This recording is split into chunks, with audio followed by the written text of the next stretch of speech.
Hi hello नमस्कार, कसे आहात सगळे. Welcome to my channel.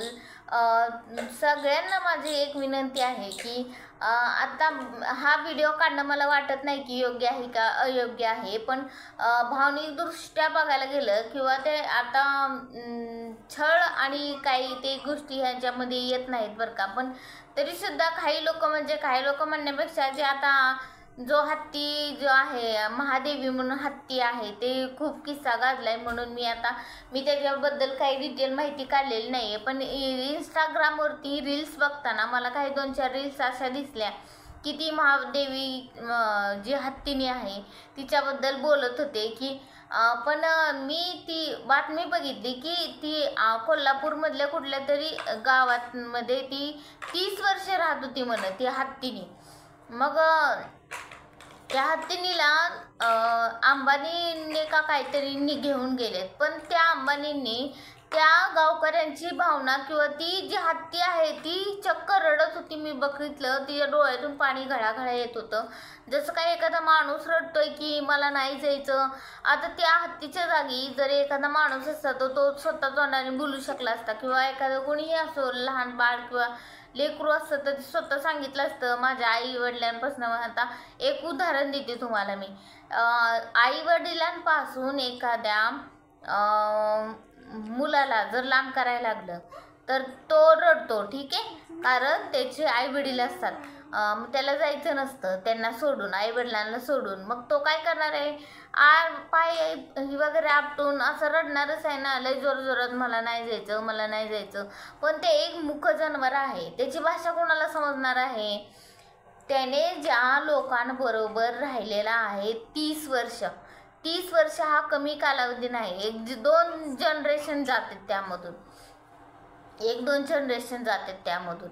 मग 30 वर्ष त्या पूर्ण गावांबरोबर राहिलेला, ती मंदिरामध्ये राहिलेला हत्तीनी त्याच्या भावना कुणाला कळणार आहेत. ती अक्षरशः डोळ्यातून पाणी गळतंय म्हणल्यावर तर कळलं पाहिजे ना सगळ्यांना की ह्याच्या भावना काय असतील, की ह्याला इथून जायचं नाहीये, त्या गावकऱ्यांना सोडून त्याला जायचं नाहीये त्या हत्तीनीला. मग तुम्ही कसं काय घेऊन गेला त्या सगळ्या लोकांवर खोटे आरोप करून किंवा काही करून तुम्ही त्या हत्तीबद्दल किंवा काही अफवा उठवून तुम्ही त्या खोट्या केसेस लोकांवर टाकून तुम्ही घेऊन गेला त्या हत्तीनीला. पण त्या लोकांच्या भावना, ती लोक इतकी अख्खं गाव रडतंय. कुणाच्या भावनांची तुम्हाला किंमत नाहीये का? महाराष्ट्रातल्या लोकांची तुम्हाला किंमत नाहीये का? बाहेरची लोकांनी, तुम्ही एवढे श्रीमंत आहात तरी तुम्हाला तो हत्ती पाहिजे. तुम्ही दुसरीकडून हत्ती घेऊ शकत नाही का? तोच हत्ती तुम्हाला कशासाठी पाहिजे? एखाद्याच्या भावना दुखवून जर तुम्हाला तुमचं स्वराज्य स्थापन करायचं असेल अजून जास्त मोठं, जे तुमचं ऑलरेडी आहे, तर मग त्यामध्ये काही अर्थ राहत नाही ना. त्या भावना तुम्ही समजून घ्या. कळकळीची विनंती आहे. माझा व्हिडिओ जर हा मला वाटतंय किंवा नाही वाटत आहे, पण जास्तीत जास्त शेअर करा तुम्ही सगळ्यांनी की त्या हत्तीने तुम्ही लवकरात लवकर त्या गावकऱ्यांना सोपवा, कारण ते खूप भावनिकदृष्ट्या ही झालेत, खचून गेलेत त्यांच्यापासून. जसं काही त्यांचं स्वतःचं लेकरू कुणीतरी हिसकावून घेऊन गेले असं त्यांची अवस्था झाली. म्हणून मला जे अंबानी आहेत त्यांना विनंती करायची आहे की तुम्ही त्या गावकऱ्यांना त्यांची जी महादेवी हत्तीने आहे त्यांना माघारी देऊन टाका. एवढीच माझी विनंती आहे तुम्हाला. महाराष्ट्रातल्या लोकांची तुम्ही अशी म्हणजे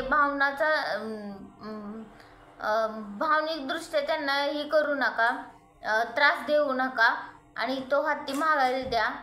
आणि चॅनलला जर तुम्ही नवीन असाल तर चॅनलला नक्की सबस्क्राईब करा, बेल आयकॉनला क्लिक करा आणि व्हिडिओला लाईक आणि शेअर नक्की करा.